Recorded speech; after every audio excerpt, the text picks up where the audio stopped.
Hello, Thomas. Welcome back to Hello. Foreign Friday. This is a big Foreign Friday. It's such a big double. We're going to supersize our picks today because we're off to Paris for Longchamp, as they say over there. You got to get a at the end. But tell us a little bit about the significance of what's happening in Paris this weekend. Besides all the Group 1 races that are being run, this is the biggest race in Europe, the ARC, worth over 5 million euros. So fairly significant.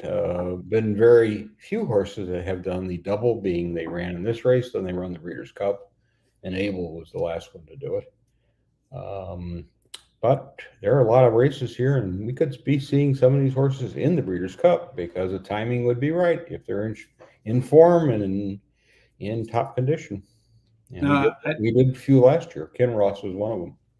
I don't recall seeing it being any of them being win in your ins. I don't think they are. I don't think there's any of that.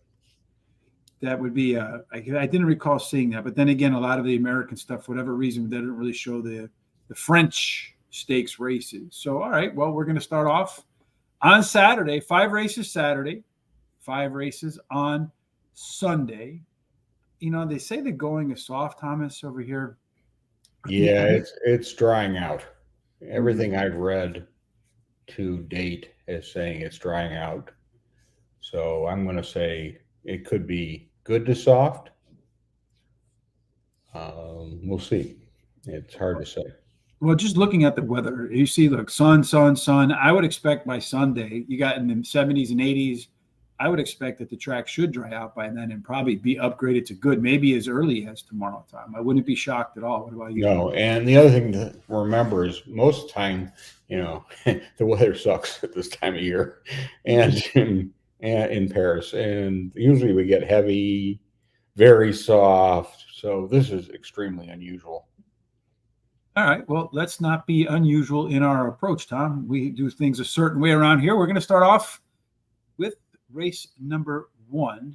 This one is the Prix JEAN-LUC LAGARDERE. I have no idea. Grand Criterium race is how you say it in English. No, we got the first race. Race 1. It should be a Group 2 race. Group 2 race. Let's see. Do I have the right day up there? I think I got Sunday up here. Is that what's going on? Possibly. Is this one here? The Chaudenay. Is that it? The Chaudonay, yeah. Somehow I got the days backwards. All right. Well, we got the days backwards. We'll correct all that one. Yeah, we've done it before. We'll do it again. Yeah, you know, I have that problem. A little bit of mix up here or there, but we figure out what's going on. That's okay. No question about that. This one's going to be 1 mile and 7 furlongs. So that means 1 mile and 7/8 of a mile. Yeah. So we look at this track here. Oh boy, we got to figure out where that is, Tom. Any idea where 1 mile and 7/8 is? I don't see it even on here anywhere. If I remember, it's on the grand course. So, which would be the outer one. And if I remember correctly, they start towards near the start finish.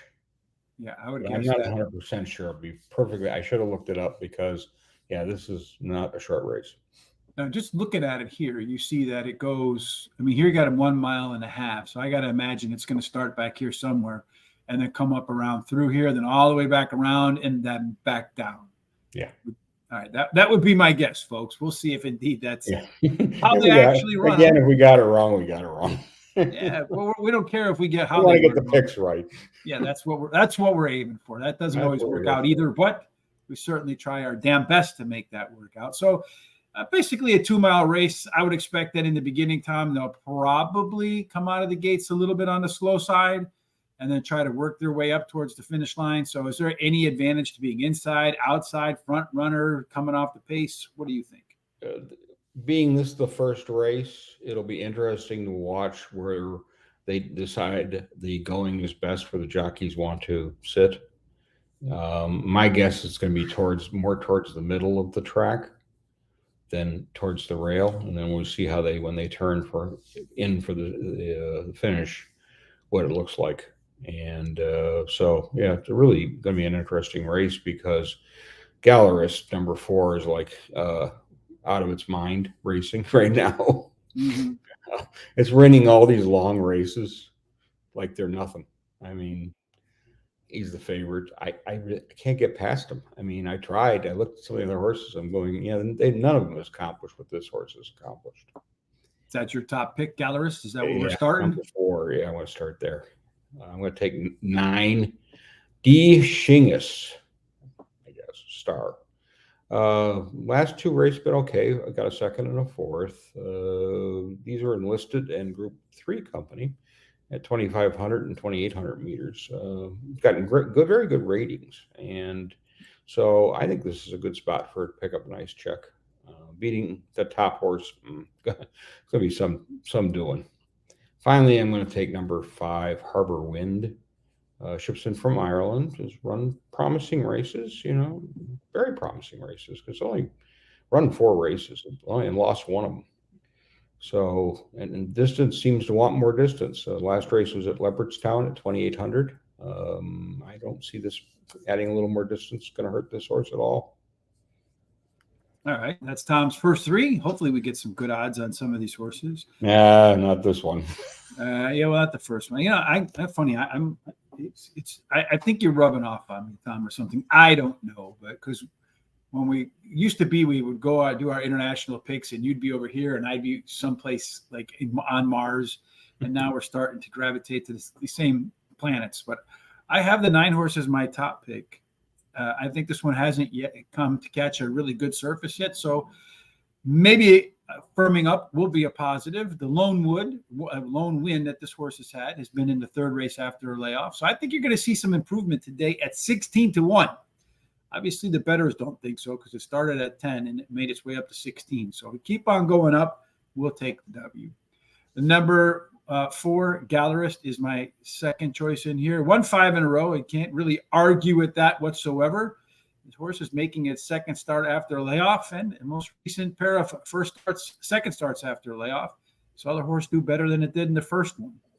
Number 5, Harbor Wind. This one looks like it's going to be the favorite right about now. Thomas, just a half a length away from being undefeated in 4 races, and appears for this one, the longer the race, the better.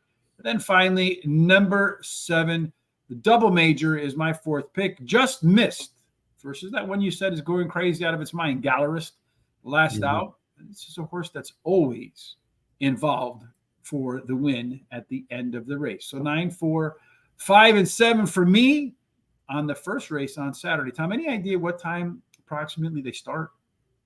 It should be around between 6:30 and 7 in the morning. Eastern Central time. So you figure the arc is going to go off at around 9 on Sunday, 9 a.m. because it's scheduled for 3 o'clock over there. All right, perfect. So 9 a.m. Central time on Sunday. So probably around 7, 8 a.m. you'll see them start on Saturday as well. We're going to skip forward a race. We're going to miss number 2. We're going to go to number 3, which is the QATAR Prix du CADRAN. I know I'm mispronouncing. Is this the right? Am I on the right race here? Yes, I am. Yes, you are. All right, we got this part. This one I think is shortest field of the day. Yeah, that's what I'm going to make. Only 6 horses in this one, so not too bad on that at all. So, all right, Tom, this one they're going to run 2 miles and 4 furlongs, so 2.5 miles. And they'll just start somewhere back here, and they're going to run around, folks. Yeah, it's a long race. Yes, the race doesn't really matter until you get down here anyway. So. Yeah, let's see. Final 3 furlongs are the biggie. We hope you're doing good too, Jay Marco. It's been a while since we see you. So Richard De La Torre, how's the rail? So do you want to be inside, outside? What kind of post are you looking for a Longchamp chart, Thomas? Depends on the size of the field. This one, I don't think it matters because they're going to open the gates and it'll be a while until they get to the finish. I generally like the middle to out a little better. But again, it depends on how it's playing, and we'll have some idea after these first 2 races because they're forever races, but some of the later races of the day we'll get a little better idea of maybe how the track is playing, and that is important because again it's very unusual conditions for Paris at this time of year. I mean, Alpinista won last year on a heavy going, but we're not going to see that this year. No, not at all. So Jay Marco asks, in your handicapping, Tom, do short races influence your picks more than long, or vice versa? Or how does that work for you? Or are there factors in short races besides speed that you look for that maybe you're not looking for in longer races, and flip that around? Well, for one in the long, some of these really long races, it's field sizes to me is very important to look at that because of getting positioning and where they want to sit. Does the horse want cover? And if it's in a post where it's not going to get good cover, it may not be able to run its race. Where, especially if it drew outside. So that longer race outside draw, I'm not necessarily rushing to bet that horse. If it's going to want to sit closer to the pace, basically it's going to be the break, and then what the jockey does with the horse to relax it to take it around the track. The next race we're doing next is going to be a jockey's race. There isn't any question about that. But it's a weird field because there's really two horses and then the rest. And which one of those two is the one that gets on top for you? I am going to take number 5, Emily Dickinson, as my top choice. She's done some good running against the males. She's done good running on good to soft. She's got a second last out. She's won at the Cura in a Group 2 race and soft going. I don't think the going is an issue for this one. I think the issue is going to be, can she get this far? And I'm not,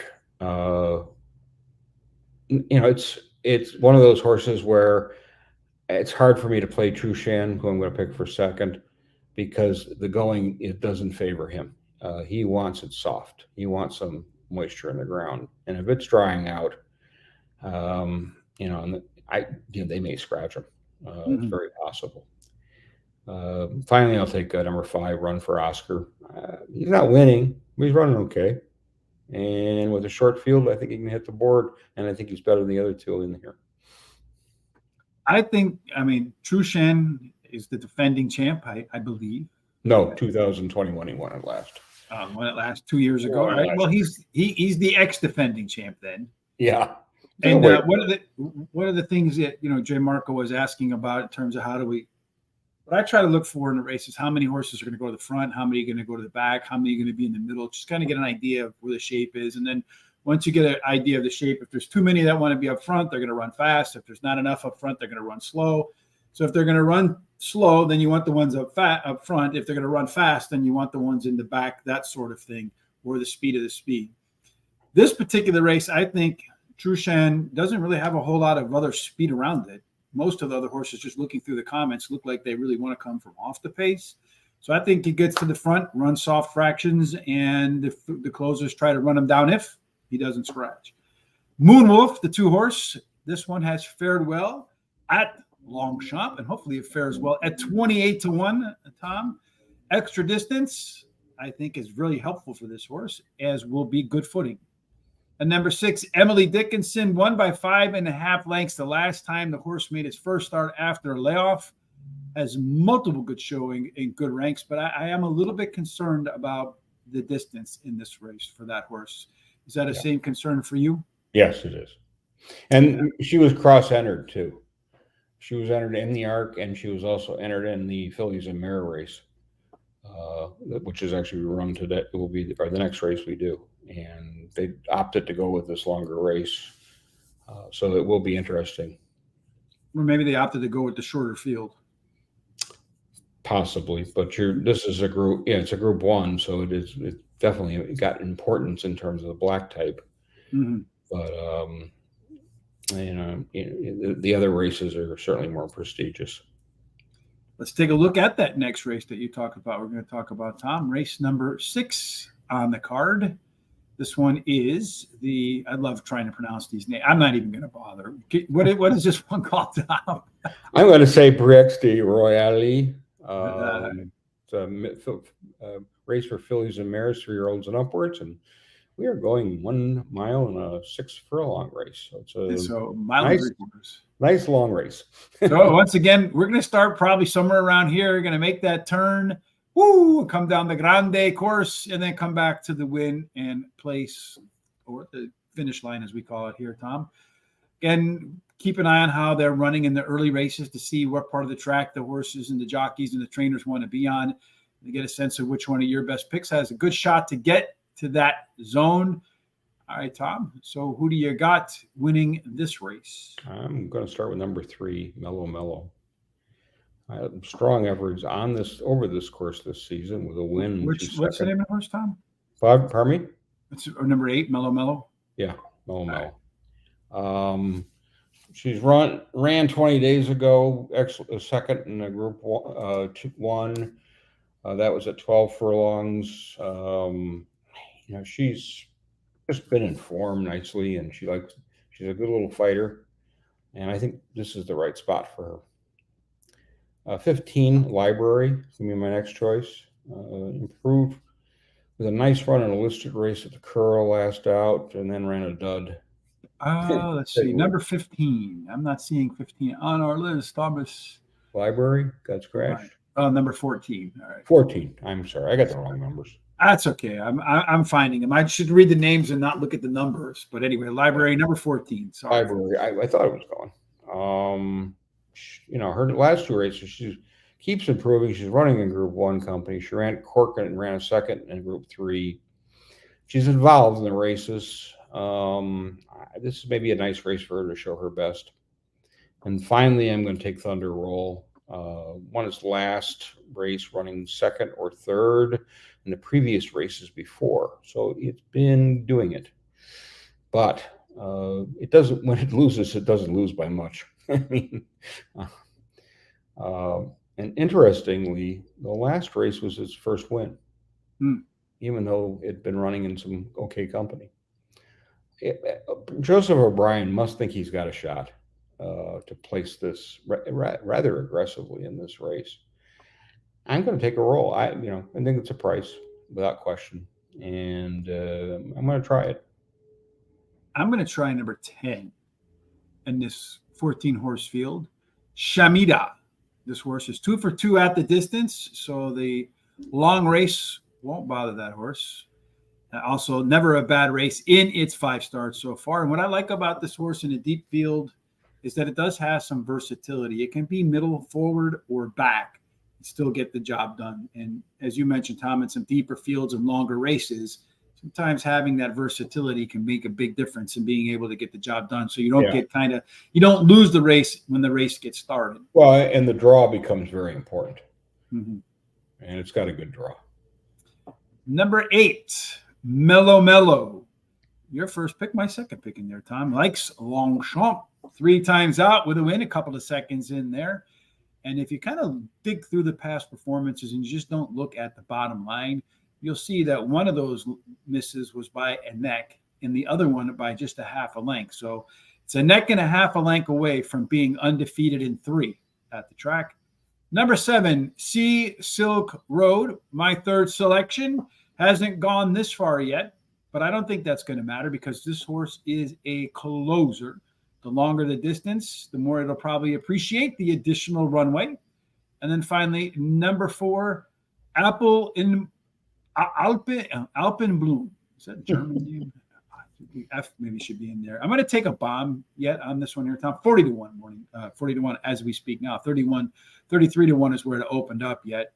This is another one that hasn't seen a firmer course yet, but he has 3 wins in 8 starts, and he's only been making a second start after a layoff twice in his career. And guess how many of them won?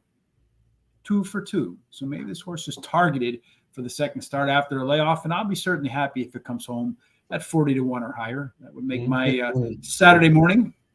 This is a good race to target too. Yeah, and one thing that I love about these international races is that every time we come back and review, like afterwards, and you look to see how your picks did, whether you had it or not, there's always at least 2-3 bombs that come in these foreign races on the turf. So you got to include them in there, and you got to look to see which ones you think have that chance to get it done. Because I mean, we've had them. We've had some already that paid $80-$90 to win in our selection. So that's the goal. Oh no, we've had some triple-digit pays too.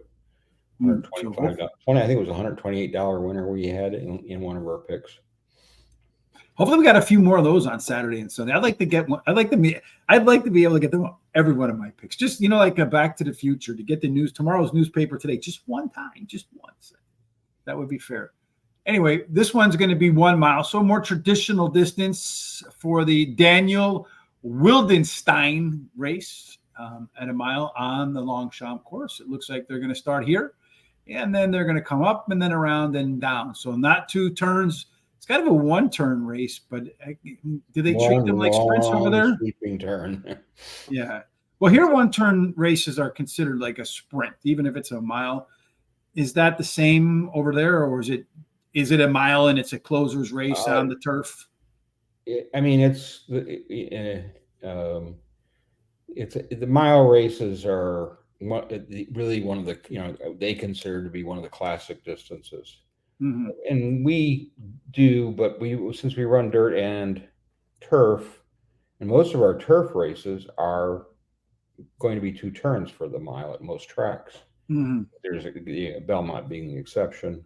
So it's a different type of race, and what they've made it. I mean, when you have the Guineas races come up early in the spring, they're one of the classics in the benchmark. Well, we don't have a classic race that's a mile. Mm-hmm. There, I mean, except maybe the Breeders' Club, a dirt mile. And the Big Ass Mile. My favorite one is the Big Ass Mile. Yeah, but we don't have anyone that would be considered a classic. Mm-hmm. And both in France and in the UK, the races are considered that classic distance of a mile.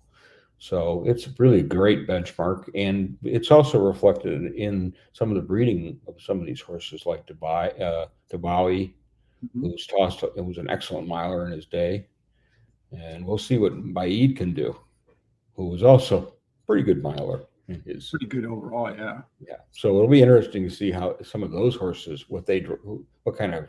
Oh, we already know what Dubai is dropping, because he's dropping some excellent horses. It would definitely be interesting, and this is an interesting race too.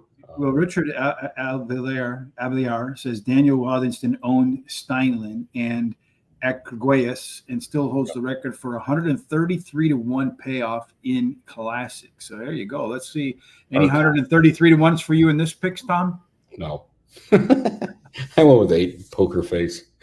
I won his last 2. One at Deauville, and the other one was at Pontefract. Ran a second at Haydock. I mean, it's just been running very well. Its worst run was at Royal Ascot. It's just not there. It was not there in that day. And but now it's found its footing. It's moving up. It's been running. It's really the best form this horse has been in his life.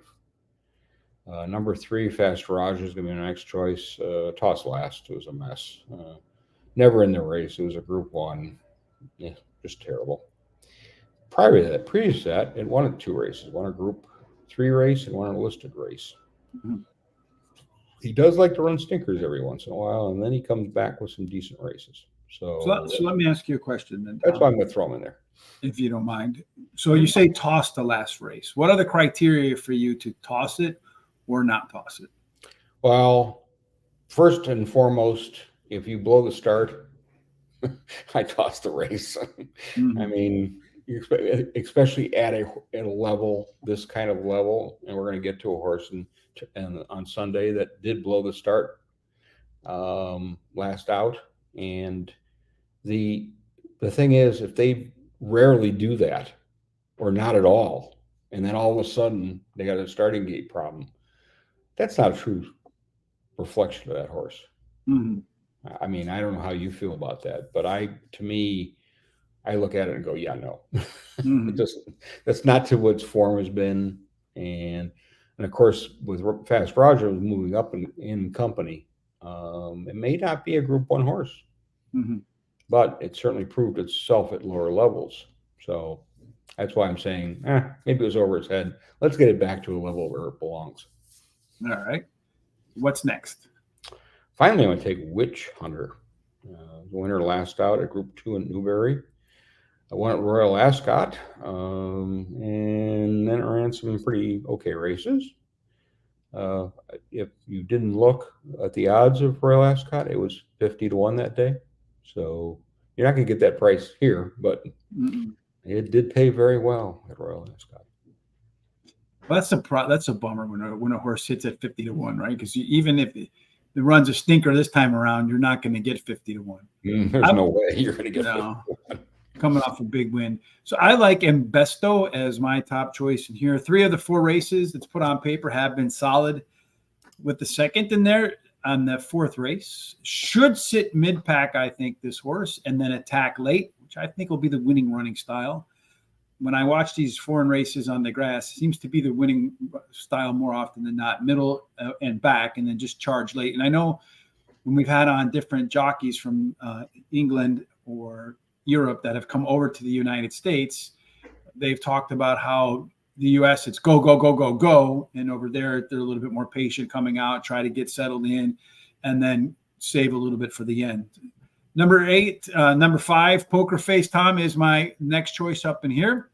Poker Face is unbeaten in 3 races at 1 mile, like you said, in top form, because it's won its last 2 in a row.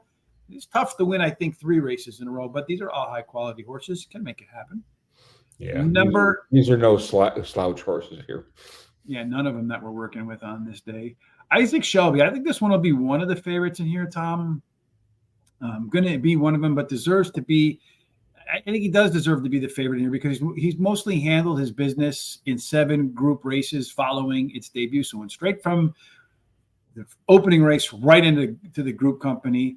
However, just kind of looking at its form, it looks to me like a horse that maybe needs some time off. Maybe they should have given this one a rest before he got to the track. So I got a feeling he's a little worn out. And then finally, number 2 is my final choice.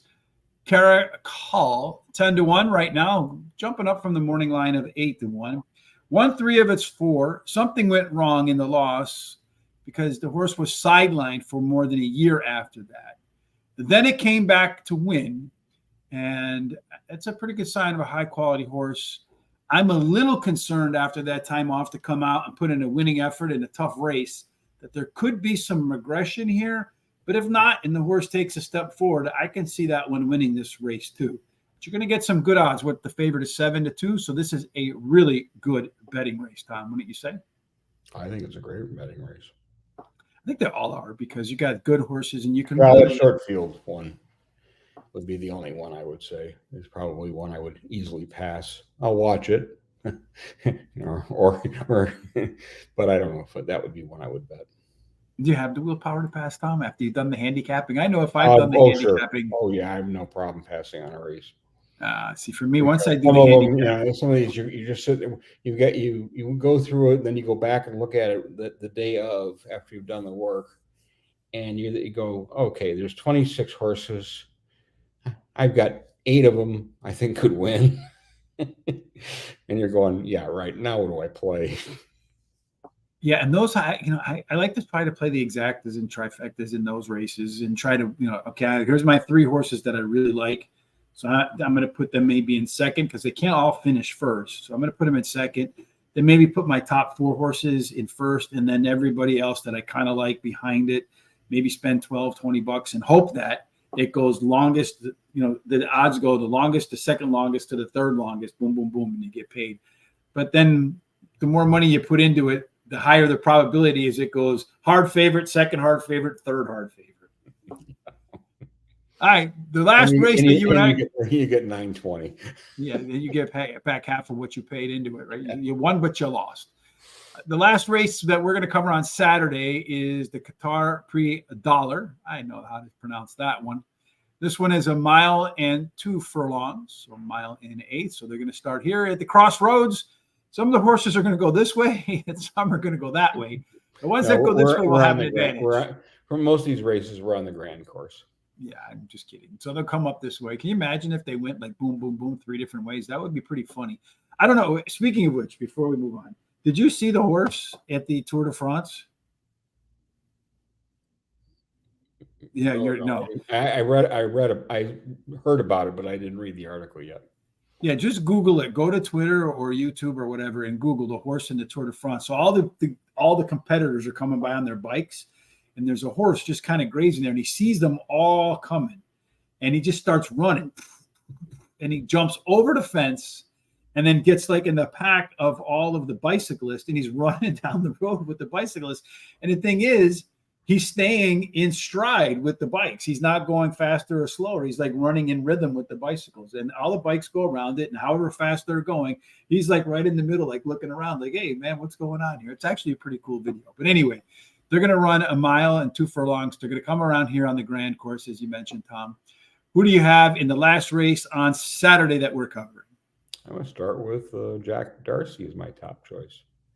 The one found its best form last time out at Deauville, winning a Group 2, and that was at 12.5 furlongs. He's run second to Hamish at Goodwood, but then he runs some really average races. I think he's finally in form, and I think this is a nice repeat, and this is, Frankie's swan song, so to speak. Well, even though he may continue it next year, who knows what he'll do. But I think this is one of his better chances of winning at Longchamp on Saturday. My next choice is going to be number 5, Check-In Challenge. Ran a good 4th. And then it runs okay. Been facing good company. Then it runs, It was a huge disappointment in the race at Ascot. But I like that they're changing the jockey to Holly Doyle. And I'm going to go for a price. A little bit of a price. Finally, I'm going to take number 6, Bolt Hole. I mispronounced it twice when I was practicing. And you take a wild guess what I said. Yeah, you said, let me guess. We won't go there. Yeah. I was going to say, this is a kid's show, Thomas. But yeah, well, I don't need to go that way. But let's just say when I was practicing, I said it wrong. I ran second in the last 2 races. It won 2 races before. These were listed levels. That moved up to Group 3 and ran. Doesn't run, and it's in form. It doesn't really has run a bad race. He has a little step up here to Group 2, but I think it's going to run another good race. And the form suggests it keeps moving forward. So why not? Yeah, why not? And then let the announcers mispronounce it a couple of times while they're racing. That would be entertaining. That would be really fun. I'm going to go with the 7 horse. Looks like this one's going to be most likely the one that the bettors back the most over there. You're still getting close to 2-to-1 odds on Horizon Door. This one's won 2 of 3 at Longchamp and 3 of 3 at the distance. And overall, the horse has found the winner's enclosure 5 out of 7 races. So it's going to put in a close to winning effort. Number 2, Everland is my second choice. 6-to-1 on this one. Opened up at 11-2. So bettor's kind of moving away from this horse. It's making the 3rd start after a layoff for the first time. And what I like is last time out in a Group 1, the horse didn't move forward in terms of its performance relative to the first start off the bench. So I think you'll see continued improvement Saturday in race number 8 in the Qatar Prix d'Or. Number 6, Thomas. What's the name of that horse again? We'll just let that go. It's a good Bolt Hole. We'll go with Bolt Hole. This one at the distance has done very well. 9 races, 5 wins, a couple of seconds, and a third, or 9 wins and 3 placings, as they would say over there. The last couple of times the horse came from off the bench was W's. That's what the horse is doing here. A little bit of R&R coming back to work today. And as you mentioned, Tom, the horse really only had 1 bad result in its last 10 starts. So you're going to get a good effort. And then finally, number 9, American Flag. No confusion in how to pronounce that one at all. Another that has a pretty solid first up record. Good footing might be an issue for this horse. So much like Chushan, it might hope for it to be. I think good footing, and I think they're still trying to reach too far. I think this is a miler. I don't think this horse is a longer distance horse. So you think it's going a little bit too far? I think they should keep it at a mile. If you go back on its form and some of the comments, it really looks like a true miler. Well, maybe he finishes 4th. That's why we put it 4th. So for me, it runs okay, but I still think winning efforts are at 1 mile. So 1 mile or a miler there. So that wraps up our Saturday picks, Tom. So now we get to come over here. We survived. We survived. I didn't mess it up that bad. But they don't have the predictor. Did we miss the predictor on everyone? There is no predictors for. I was going to say I would be very upset with myself if I had missed the predictor, Thomas, because I live for the predictor, no question about it. All right, so now we're going to roll over to Sunday. So we made a lot of money on Saturday. Everybody's sitting in there doing those. Sitting pretty. Yeah, you know those pictures that the people have on like the social media sites where they're just rolling with the hundos. That's what everybody's going to feel like after Saturday. Let's see if we can go ahead and continue that feeling into Sunday in race number 1, which I wanted to start with at the top of the show, but we have things in order now. Well, you love 2-year-olds. That's why. Yeah, our favorite horses. I love them.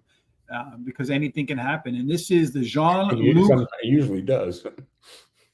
What is this one? LAGARDERE? Well, it's the Grand Criterium. That's the real name. I mean, that's just recognizing a gentleman. But the Grand Criterium, there's 2 of these races that are for the 2-year-olds. This one's 7 furlongs. So 7 furlongs are going to start back here on the chute, come their way down around that half bend there, Tom. So just kind of looking at that sweeping turn, I would suspect that you would want to post position here to the inside, and it's kind of that should give you positional advantage down through that turn. Do you agree? Yeah, but again, tough one to figure because we're not seeing a lot of 7 furlong races in this. So I'm going to try from Saturday to get some idea where the best running is as they would cross onto the main course or the grand course. And I don't think they'll be tucked too far inside. I think they'll be more towards the middle, and then we'll see some inside action going. All right. So when the action is done going, what do you have? Excuse me for 1 minute. I'm going to close my window because somebody is mowing the concrete right next to the window. Well, that must be fun. Are they watering it too? Can you hear it? I don't know. No, I can't hear it. I'll start with 11. American Native. It's undefeated in 2 runs. One at York. One was at York, and one was at the Curragh. Good margins of winning. My question with this horse really is, the first race was in May, and then the second one's in September. So what they've had issues. Are they being very patient? Are they? It's really hard to say. I think the going will be fine.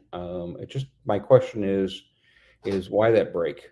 But it came back and won, so I wouldn't complain. It's undefeated to this point.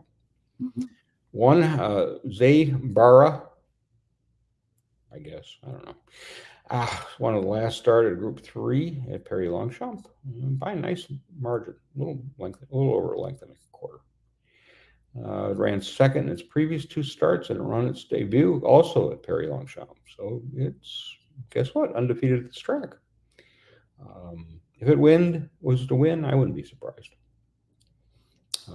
Finally, I'm going to take 8 Evade, my final choice. Once last start at Deauville. And then it ran a 4th of 5, and then it ran a 2nd and in a Group 3. I mean, kind of all over the place to a point, but it's Andre Fabre. He generally knows how to train horses pretty well, and I think if you see a decent result out of this horse on this going, I think it may be a Breeders' Cup horse. Well, one thing is for sure, Tom, based upon the weather, it's supposed to be nice Saturday to nice today. I think that by Saturday, the track will definitely be drier. I think you'd probably agree with that, unless they water the track down a little bit. And I would imagine they might put a little bit of moisture in there, but not so sure. They'll definitely water. I don't know how much, though. If it's really in the 80s and wind, nice little breeze going, the track will dry out. So I'm expecting better footing on Sunday than you'll have on Saturday. Anyway, for me in race number 1, I'm going to go with the 4 horse on Sunday, Beauveterre. 3-1 morning line right now. 4 races so far. It's won every single one of them. Pair at the distance, so it can handle 7 furlongs, the quirky distance. And the last time out, it ran at Longchamp, so it conquers every track at every distance and every race. Unquestionable is my next shot for me, Ryan Moore and Aidan O'Brien. You kind of can't argue with that team. What's interesting is Aidan O'Brien also has this horse that Ryan Moore rode last time around. To me, that's a tell because he is the first up jock for Mr. O'Brien. So that's the one I think they both agree has the best chance to win. So that's a tell, as they say in poker. And number one that you like as well, Tom, Zabiari. Good way, unbeaten in a pair of races at Paris Longchamp. And both of those wins, Tom, they were pretty easy. So maybe you have a horse for the course. And then finally, in the opener for us, number 11, Native American at 12-1. 2 easy wins to start its career. And as a Australian track announcer mentioned, we both had that horse too, went off at a big price. I forget the name of that horse. You probably remember it, Tom. Giga Kick. It was like, it had run like 3 times. Yeah, Giga Kick. Yeah, 3-year-old Giga Kick, yeah. And it's lost a few since. It was the first undefeated horse to win the Everest. But and it's on track to run in the Everest again. And it's been winning too. And pretty much doing it very easily in some of its races. So when Giga Kick won that race, the Everest, that I didn't remember, Tom did, because J. Marco's right. The first thing to go is up in here. But when it won that race, the announcer said something I wholeheartedly agree with. You don't know how good a horse is until it loses. So you keep stepping it up to find out where it fits. We'll find out where Native American fits, if it fits here or not, on Sunday morning. Race number 3, or we're going to race number 4. We're skipping to race number 4 right away. So we're jumping a couple of races here. Race number 4 is 1.5 miles, 1 mile, 4 furlongs. This is the ARC. This is the biggest race you said. No, you missed race 2. I missed. Did we do race 2? Oh, yeah. It's the other criterium race, the 1 mile for 2-year-olds. Here we go. Race 2. I hope I did. I don't think I did race number 2. You didn't do it. Okay. Well, that's all right. I did race 4. I followed your notes. Race 4 is a very important race. All right, but anyway, I didn't do race 2, so this one's all on you. They're going to run it's all 1 on mile. Me, huh? Okay, well, it's your even, favorite. It's 2-year-olds. even in the notes that you sent, I don't think you put race 2 in there, but if you did, I missed it. So again, this is the first thing to go for. At the end. All right, race number 2. What do you have, Tom? That I don't have. Took 3. Rose Bloom is my top choice. Has 2 races, 2 wins. Both of them are at 7 furlongs, and then it went to 8 furlongs in its next race, and it was a huge favorite in both those races and very impressive in both those races. So understandably so. I think it'll be again. A 9, Opera Singer is going to be my next choice. Won the last race, a Group 3 at the Curragh. Won its maiden at the Leopardstown. The other 2 races, it ran second. This will be an interesting horse. Aidan O'Brien, I think it's one of those that keeps improving. And I'm going to watch this horse because I think he may bring this one over for the Breeders' Cup. And finally, I'm going to take 6, Rabat Agaya, I guess. I don't know. It's a big win at minor tracks. Looks very good in those wins. This is definitely a step up. Definitely going to be a little bit of a price. But I think it could be an interesting choice. And again, when some of these horses that come from the minor tracks, especially when they're 2-year-olds, I was a little curious. They start there to build the confidence, and then go into the deep water. And this is certainly the deep water. I don't have any picks for this water. This is deep, but not as deep as this water, which is where I do have some picks for this one. Hardly. This is the deepest water, as you started off to show it, in all of Europe for the ARC. So they're going to run in this one 1.5 miles.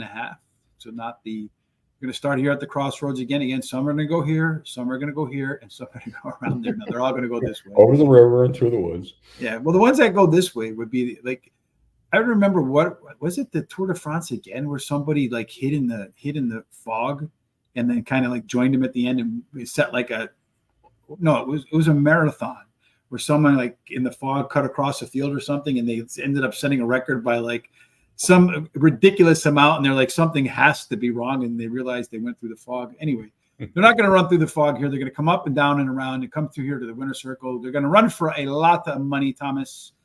And when they're all said and done, who is going to cash the big check? I'm going to take number 15, Continuous, as my top choice. This one has been supplemented into the race after a really good effort in the St. Leger at Doncaster, winning by 2. They just keep adding distance for this horse, and the horse keeps getting better and better. You know, and his best horse you don't see here, which is Auguste Rodin. But this one is really decent. Now, it faced the favorite and PRIX jockey this year and ran an awful race. And it came back with a nice effort at Royal Ascot. And you know, it's interesting they're supplementing them in here. Aidan O'Brien must think something special of this horse. And, you know, there's 2 supplements in here. One is the German horse, and the other is this one. And I'm going to go with this one. Number 9 through 7 Seas. This is a Japanese runner who is really not raced much. She's a couple years, you know, 5 years old, and she's doesn't have a lot of races, but really interesting because she keeps improving too. And go back and watch the replay of her last race. Easily available. She missed by a neck to a horse by the name of Equinox. And she was flying at the end. You know, the track conditions should suit her very nicely here. If she comes anywhere close to that last effort against a pretty good horse, I really think 8 to 1 is a nice price. No, 16 to 1 now, so you get even better. Yeah. Finally, I'll take 7 Holcomb. Here's a 6-year-old. No 6-year-old has won this race since the 30s, but there's a reason. Geldings are not allowed in this race. This is for colts and fillies and mares only. So there has to be some breeding possibility. But Holcomb is a 6-year-old who's won 11 out of his 17 starts. He's only finished off the board twice in his career. His top form in July, he won at Ascot. They gave him a little break before this race. He beat Westover, who's running here. Yeah, he's definitely got a chance, and he's going to get it. He's going to get placed someplace. If he wins, great, but I think this feels pretty tough. Yeah, and then Richard here agrees. A lot of Breeder Cup breeding in Holcomb. The Wings came in 4th in the 1990 ARC to Samaruz. I am going to go with Thomas in here. The 13 horse Ace Impact. Again, another case of undefeated in 5 races. You don't know what you got until he loses. This could be a spot to lose, though, because it's definitely a very competitive race in my view. And he's going to be heavily bet. He will be about 3 to 1. I mean, the 3 to 1's your best. Well, this is the ARC, but you're going to see a lot of action on that 3-year-old. If you get $8 back on a favorite, I'll take. I think you're doing good. I'll take it any day of the week. Fantastic Moon is trained by Frau Steinberg. You know who Frau Steinberg is? No, I do not. That is one of the other supplement. Yes. This horse is a German invader, as you mentioned, Tom. It's been on the track 7 times, won 5 of them, a 2nd and a 3rd in there, won both of the races at 1.5 miles. And what I like to see is in the past performances, when the horse wins, what does it do next time? So this horse tends to get into form and stay in form. Let's see if Frau Steinberg can get the W here. Number 4, Simca Mile is my next choice. That one's over here. I'm going Bomb City here, Tom. I don't know. Oh, yeah. This one likes Longchamp. Been on the track 4 times. Got a couple of wins, a couple of seconds. Pretty close seconds. And then if you look at the distance, ran it 6 times, has 4 wins and a second. And then this horse is going to make its first start after some time in the barn. And if you look through the past 10 races, it's made first up start. So the trainer obviously knows this horse needs a little bit of time off, because when the horse comes back after a little rest and relaxation, won 4 of the last 5 efforts. So they're definitely targeting this race, Tom, based upon that first up record. And then finally, this show, wouldn't it be this show, when horse racing today and horse racing radar TV and all of the above, wouldn't it be what it is today without the contributions of our really good friend, Terry Hollywood Hay? So how could I not honor Mr. Hollywood with one of my picks at 50-1? It's another German invader that could be better in its second round after a layoff, Thomas. You got to bet that. You got to put some money on the family always, right? Well, they've missed on the German horses before, so and they have all paid the last 4 out of 4 race time the ARC has been run, 2 times German horse won it, and both were at decent prices. Yeah, because no one really thinks of German horse racing, right? I mean, it's no, we don't see a lot of it, but they're breeding horses for distance, and there's been more and more interest, especially after you're winning the ARC. Well, my family, on my father's side, paternally came here from Germany. So I think of sausage, I think of sauerkraut, and I think of some other goofy things that my grandparents ate that I would never think about eating.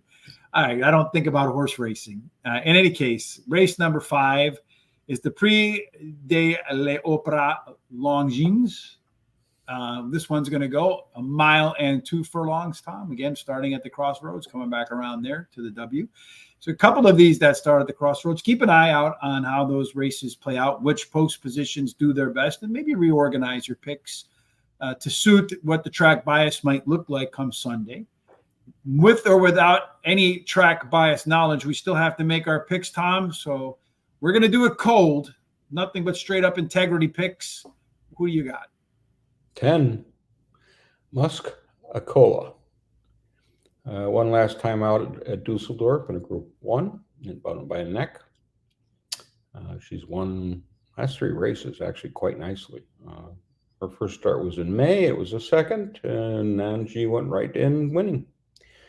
She's definitely probably one of the best German 2-year-olds, right? 3-year-olds, I mean, right? Fillies running right now, and I really like her in this position. Number 6, Jeha Rose. Ran the worst race of her. Well, I call it a real crap race of her overall career. She's won others by very short margins, but she does win. Knows where that finish line is, right? That's all you need. And last out was a good performance at 10 furlongs, a Group 2. It was a winning effort. I looked at it, and I'm going, I think she's the one that people are thinking are going to be, shorter odds than she is. Finally, I'm going to take number 5, Rogue Millennium. I got to find the back end of Terra last time out. Well, she's a very good 3-year-old, and that was at Leopardstown. She ran a mediocre effort at Deauville before that, but she's won at Royal Ascot at 10-1, 3 starts back. I like her last race, and she did run a good second to a very good 3-year-old, and I think this is a nice spot for her. I think the 6-horse Thomas Jeha Rose is going to get some action as well. I mean, if you both of us have it high up in our picks, 2 for 2 at the Paris track, 1 4 of 5, and room to be better in its second start after a layoff. Number 10. So you and I just kind of reversed order on our first 2 picks there. Muskoka, 20-1 shot right in there, Tom. Never off the board in 6 races, 4 wins, a couple of seconds in there. Just ahead and a length away from winning all 6 of them. So I think 20-1. Well, the odds are kind of running up a little bit on that one too. So maybe again running away from the German horses to their own lack of benefit. I'm going to go with number 12 as my next shot in here. Blue Rose Sen. That one looks like it's going to be the favorite here, Tom. Gotta love the Longchamp history. 5 races, 4 wins. But that current form in that last race, look at those last 2 races. I mean, she looked like a world killer and going into the arc. And I don't know if you remember that one race at Kentucky Downs, where the horse that ran second to her ran in a race, and they had her at some ridiculous odds. And I'm like, she just ran against a really good horse. And now they're bringing her over to the States to run. And of course, she won at short odds, as it turned out. But my point being is she had tons and tons of potential and lots of wins. And then she ran 2 real stinkers. So maybe sometimes it's the rule of 3, right? From what I've been reading in a lot of books lately. If you get 3 bad races in a row, statistically, you're going to bounce back on the 4th race. I never mentioned a couple in here, so the form's not so good. But the back class is there, so the potential for a rebound also exists. If it runs another bad one, then next time, call your mortgage broker. Of course, just kidding. Number 8 is my final choice in here. Excellent Truth. And calling your mortgage broker for a horse race is anything but the Excellent Truth, unless, of course, it wins.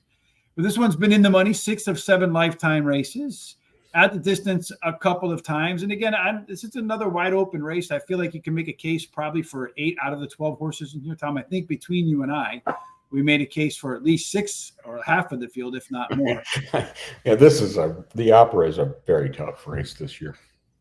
So, to me, if you have a tiebreaker or 2 horses that you're looking at, and I think in this race, I have, how many horses did I put down in here for this one? I put down 1, 2, 3, 4, 5, 6, 7, 8. I put down 8 horses, and then I tried to wiggle my way down from that, and that's the 4 that I got. And for tiebreakers, for me, if 2 horses, I kind of like them both the same, and one's 8-1 and one 20-5-1. I'm going to take the 25-1 horse because you want the better payout. 2 races to go, I think, Tom. Yes. All right. Correct. I missed one. So this one's going to be the things could have been worse. I'm not even going to try, Tom. You want to go ahead with this one? I was trying to do all the group races. But even those non-group races are pretty tough too. I looked at a couple of them going, oh, I'm glad we're not doing those. Jackie O, yes, indeed. She's a very great lady in there. And I think there's a horse named Jackie O too, right? Is that what you're referring to, Richard? Yeah.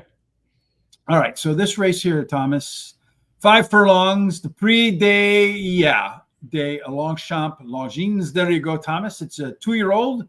They're going to run 5 furlongs. So they're probably going to start right here and then make that quick turn. 2-year-olds plus. Yes. 2-year-olds plus. All right. Well, so they're not going to make a quick turn here. Are they? No, they're just going to run straight. This is the Abbey. Yeah. Yeah, they're just going to go boom, right across there. All right. And then go into that turn to come out. So straight away in there, Thomas. So it doesn't really matter where your post position is, but I got to imagine that they're going to walk the course beforehand. And some horses they might part the Red Sea, or they might all run right down the middle. We'll find out on this particular race, Tom. Is there one the day before at 5 furlongs? I don't recall there being one. I don't think so. I think this is the only race. So you're going to have to take your choice, folks. Pick your poison before the race. Maybe Tom can kind of help you out a little bit on which poison you want to try first. Which one are you going to pick, Tom? I'm going to start with 13, Rogue Lightning, my top choice. This is a big step up without question, but it's won 3 in a row. And the last race was really a great effort at Doncaster and listed race. The numbers just keep getting better. And, it's a late developing 3-year-old, I think, with a lot of upside. And that's why I'm going to take a little bit of price. And I can't pass number 19, Highfield Princess. Remember I said won that stinker last? Ran 5th. Well, she blew the start. That was the first time in her career she ever blew a start. Go back and look at her record. She's won Group 1s. Hasn't won a Group 1 this season, but big efforts in Group 2. She's always right there. She ran 4th last year in the Breeders' Cup sprint, turf sprint, and if she likes the firm going, they may think about re-entering her again. And it will be interesting to see how she does on Sunday. And finally, I'm going to take number 17, White Lavender, as my final choice. Big effort last tout behind Highfield Princess. ran second. They gave it a little bit of a break because Highfield Princess ran another race coming in this one. It is a little bit of a concern for me, the break.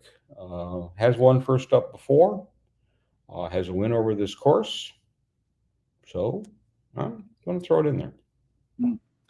I'm going to go in this 2 races to go as we're coming down the stretch, Tom. I'm going to start off for number 13 like you, Rogue Lightning. So no odds in this one. They haven't posted any odds yet, or did I just not click the right button? No, they haven't posted the odds yet. You can pull the best odds number and see if one of the other bookies got numbers. Let's see what Betfair has to say. Yeah, it doesn't look like they have odds yet. No, they don't. They haven't posted them yet. So we have no idea. So it's guesswork here. So we're not just playing the odds, folks. But I'm going to play Rogue Lightning in here as my top choice too. I love the red and white with the triangle in there. I mean, those are winning colors all the way. But nonetheless, this horse, you mentioned, Tom, that it's getting better and better and better. Well, one of the things that they did is they shortened up this horse's races. And since they've shortened it up, won 3 in a row at the distance 4 times. 3 of them are winners and 1 is a third. The 4 horse gets the next call for me, Coeur de Pierre, French rhyme. Last time out, if you look at the final fractions, they were much faster than the previous time it ran at the same distance. And we talked about earlier, this is one of those horses that tends to run a bunch of good races in a row before going out of form. So it came into form. I'd expect it to stay in form for another race or 2. Number 19, as you mentioned, Tom, Highfield Princess did get off to a bad start last time out, which is unusual for that horse. I do expect it to rebound and get off to a better start today. Distance is 7 out, 3 wins in a couple of seconds. So maybe not its strongest distance. And then finally, number 3, Moss Tucker. That one here, Thomas, is one that's been at the distance 12 times, finished in the money in 10 of those, 4 wins, 3 seconds, 3 thirds. So very consistent efforts in these short. And if you look at this one's in good form, rolling right now. So I expect to see it add to its totals at the distance. 13-4, 19-3 for me. One last race to go, Tom, on Sunday. And I thought I may have gone a little too far, but there we go. This one is 7 furlongs. They're back to that quirky distance. Is it a sprint? Is it a route, Tom? What is it? Yes. It's I always like to say it's maybe a little too far for sprinters and a little too short for milers. It's that quirky that's distance. What makes it a big challenge. And if you can find one in the FORET that can do this, take that 7 furlongs and run with it in a strong style. You never know. I really do I expect. sometimes like the ones that are dropping in distance a little better than I like the ones that are increasing, stretching out. Yeah, you should have a bit. Well, on the turf, dirt. I don't follow that so much. For me, what I like to see is a horse that goes. So, like you said, it cuts back a little bit. So maybe prior race it ran a mile, and going into the stretch it was 4th or 5th, and then in its last race it was 2nd or 3rd. So it kind of moved up the ladder a little bit. So now cutting back in distance, if it moves up that ladder a little bit, should only accentuate the improvement. 7 furlongs. I still feel like just looking at this track shape, that being in the inside is going to have an advantage on the outside. See if that plays out on the track or not when they actually run this race. But our last picks for Saturday and Sunday at Paris Longchamp for a huge weekend of racing there, folks. Get up early Saturday morning. Get up early Sunday morning. Put your bets in because the money pool should be big. And if you hit some nice prices, should maybe fatten your bankroll for the rest of the weekend of racing. And maybe if you make NFL bets, just don't bet anything I pick in the NFL right now because I am certainly the moosher to start the 2023 season. Maybe you'll fatten your wall a little bit for what's coming a month later, which will be the Breeders' Cup.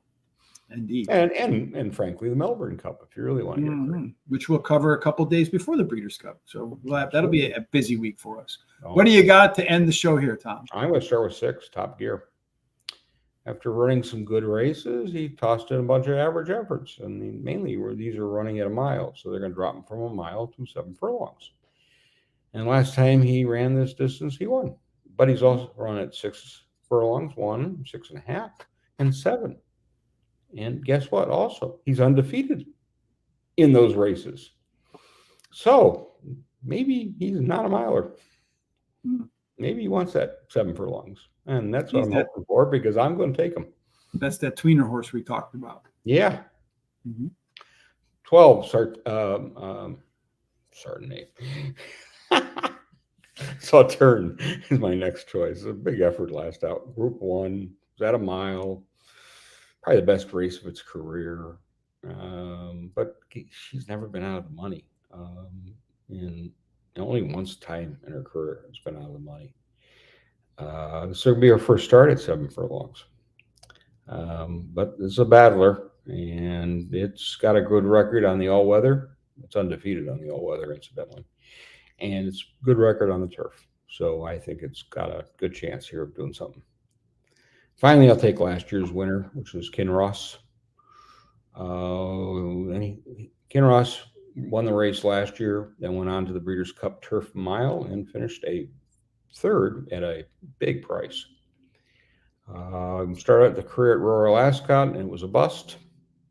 And then he got better. And so I think he's won his last 2, one at 7 furlongs.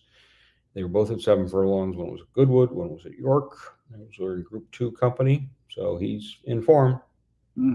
And I think he'll probably be the favorite. Probably be the favorite. I think he'll probably be the favorite. Richard Tuck, speaking of the Breeders' Cup, says Tamara is his best bet in the Breeders' Cup, an exclamation point on that. And you're more than welcome. We thank you for joining us, Richard. It's a community, and we appreciate people spending the most precious commodity we all have, time, with us. It's a lot of other things you could be doing, and to spend it with us is definitely humbling for us. I probably will be humbled with my picks too, Tom, in the last race here, but we'll see. I'm going to go with number 12, just like you. You had that as your second pick. I'm going to put Sauterne as my first pick. That last race that it ran was really sharp when you look at it relative to its previous race at the same distance at Longchamp. 2 seconds faster. That's 10 length improvement, Tom. That's a big improvement. That's a huge improvement. Yeah, if that another 10 length improvement today, the rest will still be in the starting gate when the horse hits the finish line. Number 1, Kinross, as you mentioned, Tom, likely to be the favorite here. Good form. Tory on it, It's got a lot of things going for it. But I'm not so sure. I know you said it's defending champ, but I'm not so sure this is its favorite track because the other race was off the board altogether. No, it won this race last year. And the other Longchamp start, it did not do pretty well. No, so it we'll did. see. It was 50-50. Flip of a coin. I'm betting on the coin landing on heads because of the current form. So will everybody else as one of the favorites. Number 2, Fang is a big Longchamp fan. 4 races, 3 wins, all of them at the quirky 7 furlong. Are you a sprinter? Are you a router distance? And then the last pick for us on this supersized weekend, number 5, King Gold. This one's got a pretty good record coming off the bench, but not the best. But if it was a little bit sharper after some time in the barn, I would have ranked this horse higher because it does like itself some Longchamp. 6 races, 3 wins, a couple of seconds, and won 100% of the 7 races that it's run at 7 furlongs. Absolutely loves the tweener distance. 7 times out, 4 wins, 2nd, and a couple of 3rds. That wraps it up, Tom, for a big weekend of racing. I missed the race in there. I apologize, folks. I would have definitely done it, but for some reason I missed it. All of our comments, along with the video, will be over at horseracingtoday.net in a little bit. I got a few things to do right after we turn off the lights, the camera, and the action. And then when I get back home, I'll load them up on the horseracingtoday.net. I'll also, in the description here on YouTube, put the race times in the description as well. So every single race, you'll see the time next to it. You can just click on that, and it'll take you directly to that part of the video. All right, Thomas, that wraps it up for you and me on Foreign Friday for the weekend at Paris Longchamp. Any final thoughts before we get out of here, and any thoughts about what we'll do next weekend? Well, first of all, this coming Saturday and Sunday, survive, because these are some challenging races to say the least. And again, watch if you can see a bias or they're talking about it. You get decent coverage, so you'll get the commentary to find out what's happening in some of these races. And so, hopefully you'll pick a few winners. And also move on to next week. I probably will be Newmarket. Newmarket. A couple of things. Well, we can go to Australia. We always have Hong Kong. We have options now. So it goes from fall to winter here, and from winter to spring over there. It opens up the options all over the globe. Also, every day over at Guaranteed Tip Sheet, we do offer up a free track. There is a link in the description today. Today's free track is Delaware Park. I don't know what we're going to do about tomorrow, because Belmont at the Big A is not running tomorrow. Nope. It's too They're going to run Saturday on Sunday and Sunday on Wednesday. So they're really making it, that leap forward, clock backwards thing. Aqueduct's taking it with the Belmont thing to a whole new level. They can't even decide on a name for the course, let alone what days they're going to race over there. So in any case, it's the race course next to JFK. Yeah, and they don't know what days they're going to run. So just show up. There might be racing today. In any case, but they were moving Saturday's card to Sunday was the last thing I read. And Sunday to Wednesday. That's what the plan there. I want to say a quick thank you to Kim Stover, Philip Perkins, Morocco Quinte, Rebecca Pollard Rhodes, Wea Giannacchi, Beverly Taylor, Richard De La Torre, Jay Marcro, and then there's one more, but it won't tell me who it is. So that can be all of you for the thumbs up on Anonymous. Facebook. Yeah, we appreciate that. Helps us with the algorithms. If you too like what you see, hit us up with the thumbs up on YouTube as well. Helps us move up their search rankings. You also see down there below all of our social sites. Our Swiss Army Sean does a fantastic job putting up content that people find highly engaging. We got great engagement numbers on the work he does. Horse Race, the number 2 day. Horse Race today, Twitter, Facebook, Instagram, TikTok, Threads, and whatever else is coming out. And then, of course, no matter what you're doing for the rest of this day, we certainly hope that it's rained full of God's blessings, and everything that you do ends up in the winner's enclosure. Indeed. Thanks for joining us again, and look forward to seeing you again when we make picks for parks. Have a fantastic day.